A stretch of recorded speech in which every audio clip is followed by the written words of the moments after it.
What up? I'm Dee and welcome to my channel where we talk about all things true crime and current events. I am super excited for today's video. It's a type of video that I've never done on my channel before. I do true crime and current events, so I don't typically do many Q&As or videos talking about my personal life or things going on with me, stuff like that. So this is definitely a first, but I'm really excited. Today I'm going to be answering the questions that you had about starting a YouTube channel. And the reason that I'm doing this video is because we're going through something kind of unprecedented at this point, and so many people are talking about starting an online business, starting a YouTube channel, getting a new hobby, learning a new skill, using this time to be productive and change your life and all that stuff. And to an extent, I agree. If you want to use this time to literally just relax and take care of your mental health or your physical health or watch Netflix all day and just chill, that is totally fine. But if you're somebody who has been wanting to start a YouTube channel and you've just been putting it off because you're like, what would other people think? Would anyone even watch me? I don't have time, I'll do it later. We're kicking those excuses to the curb.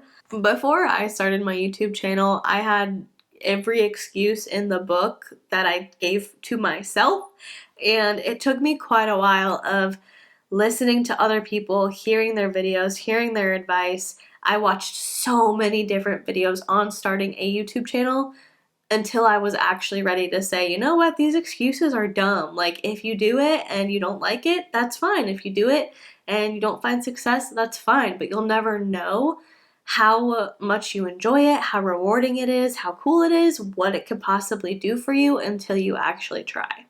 And I don't know if I ever would have gotten to that place without hearing all of the advice and all of the content created by people telling me, here's how I felt when I first started, here's what I did when I first started, here's how I got over being unsure, literally giving all of their advice for free. So I wanted to return the favor, I wanted to pay it forward, and I wanted to answer any questions that you had related to starting a YouTube channel. So let's go ahead and get started. Some of the questions were asked more than once, so if you don't hear the exact phrasing of the question that you asked, I'm not ignoring it, just more than one person asked it, and so I have put it into 4 different categories, the first of which being, how do I narrow down what my channel is going to be about? Super important question, and a lot harder than you would think, because sometimes you think like, I'll start a YouTube channel about this, and then once you really start thinking about it, you're like, oh, that's not a super viable thing to create a channel around. So this sounds a lot easier than it is, but I promise you can do it. Some people, they know right away. They have one thing that they're super passionate about, they're super knowledgeable about, and they can create a million videos about the topic, and they just know what it is and they run with it. I envy those people. It's hard, but not impossible. So if there's something that you want to make videos about and you don't really care if your channel grows or if you're eventually able to make money and you just want to do it because it's a creative outlet for you and you like it, just make videos about whatever you want to make videos about. But if you're looking to have a channel that has a better chance of growing, of getting monetized, of providing future opportunities, stuff like that, you're going to want to pick a niche, and here's how you're going to do it. First, I want you to just brain dump every single channel theme that you can think of, every single broad topic that comes to your mind that you have somewhat of a knowledge of, that you think would be cool to talk about, that you're passionate about, that you're interested in, literally whatever. Anything that comes to your mind, just write it down, put it in a Word document, however you want to do it. And this would be things like, cooking, cars, computer, tech reviews, home decor, book reviews, movie reviews, true crime, paranormal, beauty, like literally everything that you're interested in, just get it out. From there, I want you to go through all the things that you put on that list and narrow it down to about 5 things that you really enjoy talking about and that you think you could be the go-to person for. And once you've narrowed that list down to about 5 general topics, it's time to do some research. There's a Chrome extension called TubeBuddy. I'm putting a link in the description. It's an affiliate link. I get reward stars if you use my link to download it. It's completely free, so it would be great if you could use that, but if you don't want to, just Google TubeBuddy, and it's the first thing that comes up. Basically, this is something that helps you understand the value of certain videos. So if you search for a topic, it's going to tell you how many people are searching for it and how many people are actually making videos about it. It's not going to give you like the specific number, but it'll give you like a ranking from poor to excellent. It also helps you with like picking tags when you make videos. It helps you understand if any of the tags that you picked are ranking. It gives you suggestions for tags. It, gives you kind of like tips when you're uploading of like, do you have a high quality thumbnail? Do you have any monetization warnings? Do you have any copyright warnings? Stuff like that. Like there's a ton of features.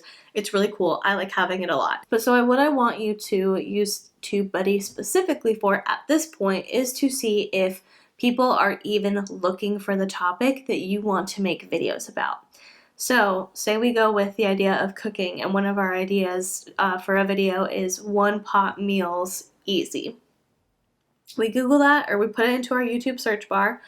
We look at the TubeBuddy little section over here. We can see there are some related searches. It gives us some really great information on where it ranks, stuff like that. We're ignoring all that for now. Right now, when you're selecting the topic of your channel, I just want you to look for search volume. You can see right here that it has a fair search volume. That means people are looking for this topic. It goes all the way up to excellent, which is the dark green square. But anything from fair to excellent, people are looking for it. If it's poor, if that's a topic that you really, really love, go for it. But if you're trying to be a little bit strategic about this, I would make sure that you're at least in the fair region all the way up to excellent. Just so that way I like making videos about this topic and there are actually people out there who are going to want to watch them. So you're going to do that for each of the 5 main topics that you chose, and then I want you from there to determine what 3 you can take from that. So you're going to narrow it down, get rid of 2 of them. It can be maybe they had very, very low search volume, or maybe the more you think about it, you're just like, I don't think that's topics for me. I tried to write out 3 video ideas and I don't really like them. I'm getting rid of them. And from there, I want you to write down at least 20 video ideas for each topic. And the reason that we're going to do this is just to make sure that there's enough material that we can draw from to make this a longevity thing, to run the long game. We want this to be sustainable. So I want you to create video topics that you can do right now. If we're sticking with, cooking as the theme for our channel, say you put, that you can do a review on a KitchenAid stand mixer. If you don't currently have a KitchenAid stand mixer and you don't know anybody who currently has one who will let you borrow it for a video, that's not a viable video topic. Cross it out. It needs to be something that you can literally do right now. So you're going to do about at least 20 video ideas for each of those main topics. And then from there, just pick which one excites you the most and which one you think you'll be able to talk about for a long time, over multiple videos, over an extended amount of time, without getting sick of it and without, being bored of the topic. And if you get to this point where you have your 2 to 3 main topics, you've got 20 video ideas for each, and you still don't know what you want to do, create videos with all 3 in mind. You can experiment. That's one of the greatest things about having a small channel, is there's less pressure to stick to what you are specifically known for, and you can experiment more. People aren't going to be watching you. No one's going to be like, why would you post a cooking video and a car review video? That makes no sense. You're not going to have a ton of subscribers. I mean, it's possible for you to blow up after your first video, but in general, you're not going to have a ton of subscribers at first. So explore, try things out, see what feels good, see what you actually like making videos about, and then go from there. You don't have to start out with, this is what I'm doing now and forever, and it's never changing, and I've chosen it, and that's where I am. Our second question is how not to be anxious about filming. And this is a great question.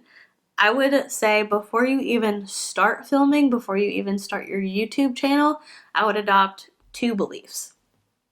The first belief is that done is better than perfect, and your first 100 videos are going to be your worst 100 videos. And the reason I would encourage you to adopt these ideas is because your first video is not going to be perfect. It might not even be good. It might be awkward, the sound might suck, the video quality might be bad, you might hear your dog playing with their toy in the background, your kid might come in and interrupt you and frazzle you.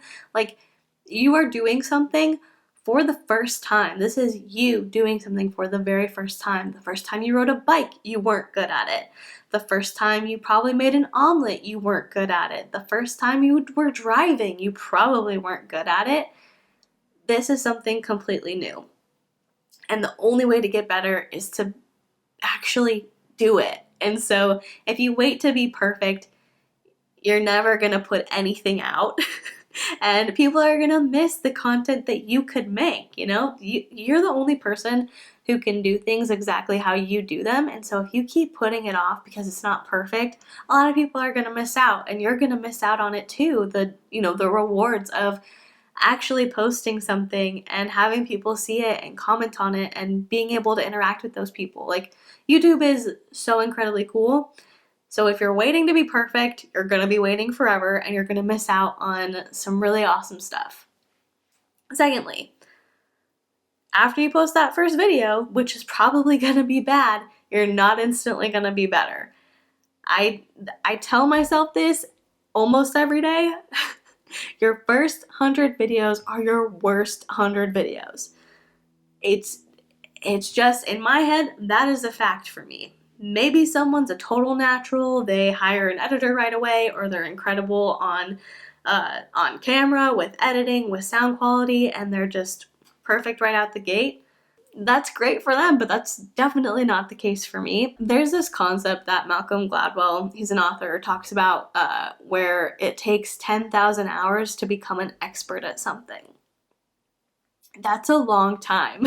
And so you have to put the work in. You have to be willing to not be good, to feel awkward, to be nervous, to not know what you're doing, and learn and explore in order to get good at something. So done is better than perfect. Your first 100 videos are going to be your worst 100 videos. Adopt those, and that gets rid of a lot of fear right away. Now, just because we've accepted the fact that our first videos aren't going to be amazing, they're not going to be incredible, Oscar-worthy cinematic wonders, doesn't mean we have to go in just completely blind and hope we're good. You can do some things to practice being more comfortable in front of the camera, and here they are. The first thing I would suggest is practicing even when you're not in front of your camera. Something that I do quite a bit is while I'm like getting ready for the day, I'll pretend I'm filming a video. I'll look myself in the eye in the mirror and pretend like I'm being interviewed by somebody, or run through a video idea that I have that I'm not quite sure how I want it to sound. Like, if I have an opinion on something, but I think that my opinion might be kind of confusing, I will flesh it out, but I'll do it as if I am in front of an audience. And this is just to kind of get you in the zone of presenting, getting in the zone of this is how I'm going to talk when I'm talking to an audience. Because when you're in front of a camera, you're going to be a little bit different than you would be if you were just talking to your parents, talking to your best friends. You're going to put on a little bit different of a persona as the person who is entertaining somebody or providing value. You know, there are going to be eyes on you, and so you're going to act a little bit different, and that's going to feel very foreign at first. So the more often you can step into that role, the more comfortable you're going to be when you're actually in front of the camera. The second thing that you can do to help you feel more at ease in front of a camera is to create an outline of the video that you want to make. This doesn't have to be like a super detailed script by any means whatsoever. It's just kind of a general outline, general idea of how you want the video to go. It'll help you with the flow. It'll help you with making sure that what you want to say makes sense and the order that you have it in works. And you can even use that to practice. You can run through it a time or two before you even turn the camera on to make you feel more comfortable. The more confident you are in what you're gonna say, the more confident you're gonna look. And I'll tell you, I even do this with my live streams. If you watch my live streams, you know 99% of the time I have a pen in my hand. And that's because I have a little sticky note. I have a sticky note and I have the extra notepad right here in front of me.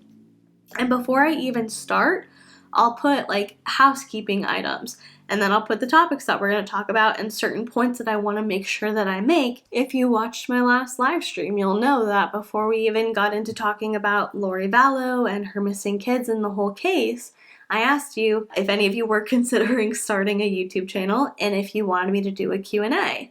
I had a note for that. So having those notes, having an outline, it's incredible because it keeps you on track.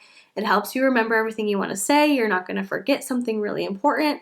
And having that to rely on really helps you feel more confident and feel like you know what you're talking about, which in turn is going to make you look more confident and calm on camera. And finally, my last tip for not feeling anxious about filming is to pretend that somebody you know and someone you trust is right behind the camera. Talking to a lens or talking to, a camera, an iPhone, a webcam, it's really not the most natural thing in the world. It's not something that a lot of people do unless there's someone on the other end.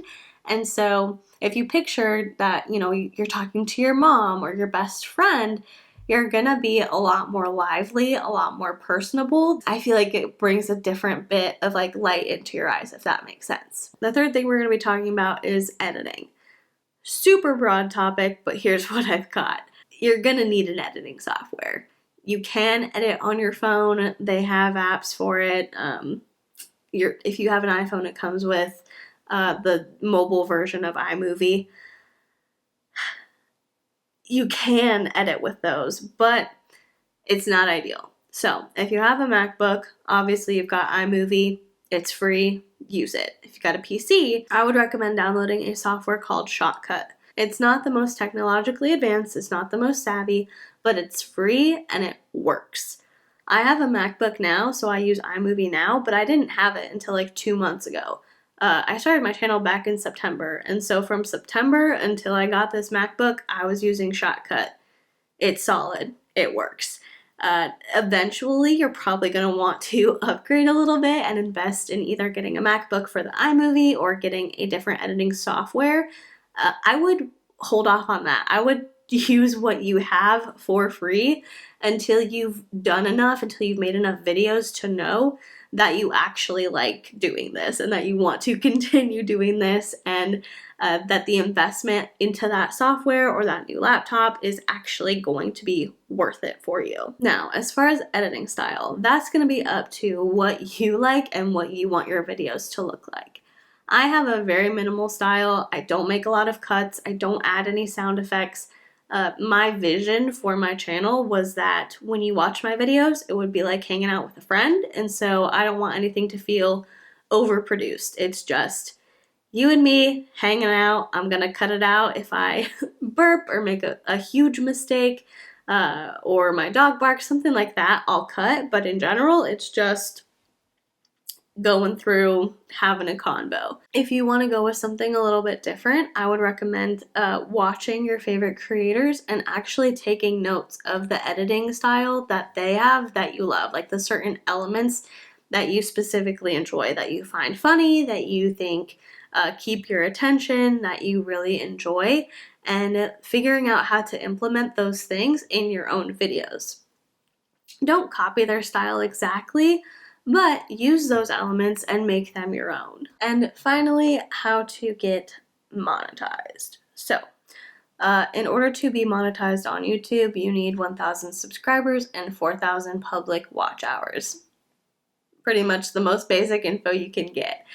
You can choose to be notified when you hit those thresholds, or you can keep an eye on it, up to you. But whenever you pass those, then you can apply to be in the YouTube Partner Program. You're also going to need to apply to create an AdSense account separately, and creating that is contingent upon being accepted into the YouTube Partner Program. If you have like a blog or a website or another way that you use AdSense, you can use that same account. But if you're only going to be using AdSense for YouTube, you need to wait until you're approved and accepted into the YouTube Partner Program. So that whole process can take a while. They say like allow up to 30 days, but mine was pretty quick. It happened in less than 2 weeks. And then after that, you're going to start earning money. You need to cross a threshold of $100 in order to get paid, and you will get paid once per month. Now, if you, go your first month, you only earn $30 and you hit the end of the month, you're not totally out of luck. They're not going to like get rid of your money or take it back or anything. It's just going to wait until the next month, and it's going to keep rolling over and rolling over and rolling over until you hit that $100 threshold. An additional note on earning money is I would set up reasonable, realistic expectations for yourself. Unless you just go viral immediately and get a massive channel, have tons of views, you're not going to be making millions of bucks. You're not even going to be making thousands of dollars. When you have a small audience, you're going to get small payments until you grow, until you get bigger, and then obviously the money will follow.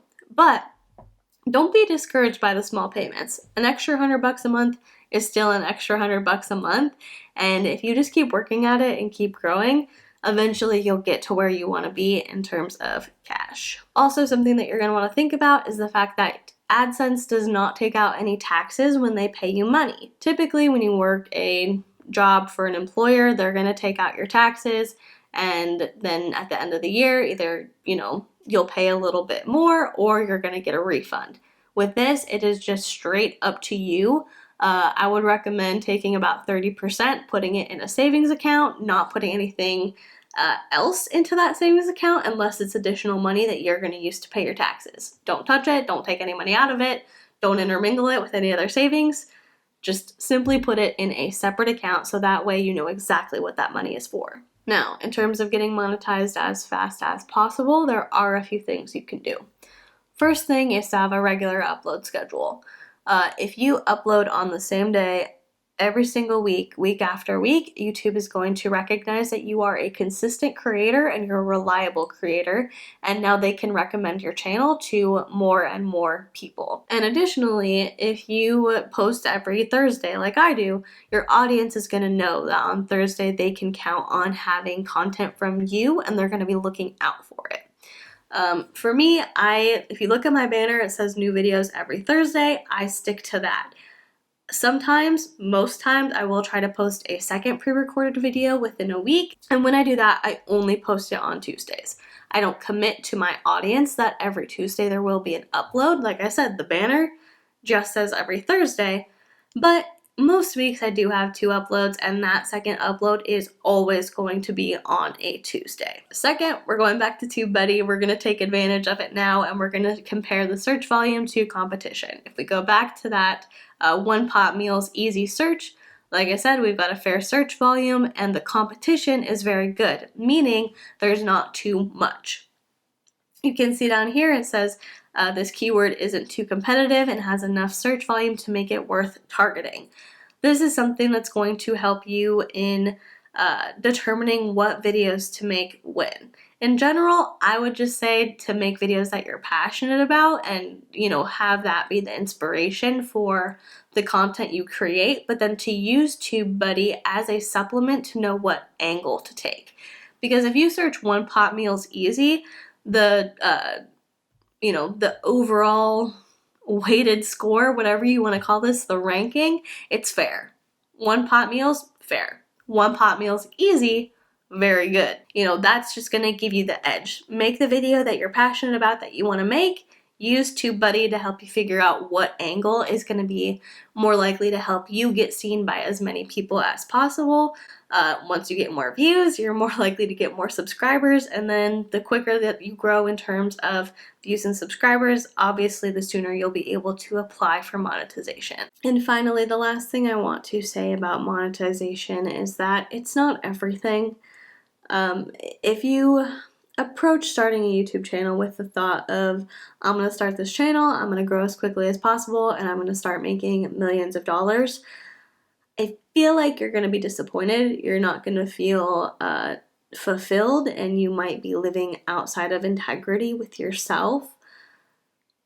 There are plenty of ways to grow really, really quickly as a content creator, but they're not always the best. You know, I make videos about current events, we talk about YouTube drama, and it would be super easy for me to come on here, just attack people, talk smack, make fun of people, roast them, and get a ton of views very quickly because people love that. It's a psychological thing. Like, people love the rush of righteous indignation, and especially when they see it in others, it's kind of like addicting to have like justified rage, even though in most cases it's not justified, but psychologically it's a thing.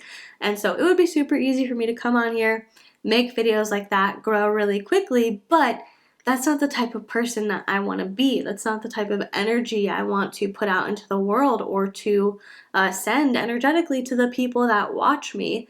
And it's not a very nice thing to do. Like, that's just not how I operate. So living with integrity, being responsible, making content that you truly enjoy and are passionate about, that might make it so that it takes a little bit longer to be monetized. You might find yourself growing a little bit slower than you originally thought, but that's okay. In my head, the goal is to build something sustainable.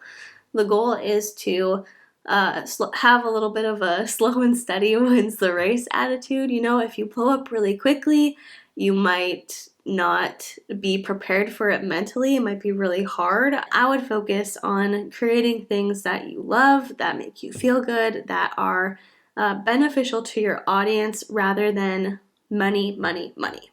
But that's just me. That's my soapbox. This video is long AF, so I'm gonna go ahead and end it there. If there were any questions that you're bummed did not get answered, I might be able to do a part 2 on this if enough people want to see it. And make sure that you are following me on Instagram. It's at Inside the Honeycomb, so that way you don't miss it if I do decide to do a part 2, because that is where I will be posting the question in my stories of, what questions do you have about starting a YouTube channel? You can answer it there. Give me your question and I'll answer it next time. But if you have a YouTube channel, if you have any tips and tricks, if you have any thoughts, or you want to expand on any of the points I made, definitely leave it in the comments below. And while you are doing that, if you would consider liking this video or subscribing to my channel, that would be incredible. And if you have subscribed already, thank you so much. I am so appreciative of you, and I love being able to just sit here, hang out, and talk about whatever. With all that being said, I am going to go ahead and let you go. Please be kind to people, and I will see you in the next one. Bye.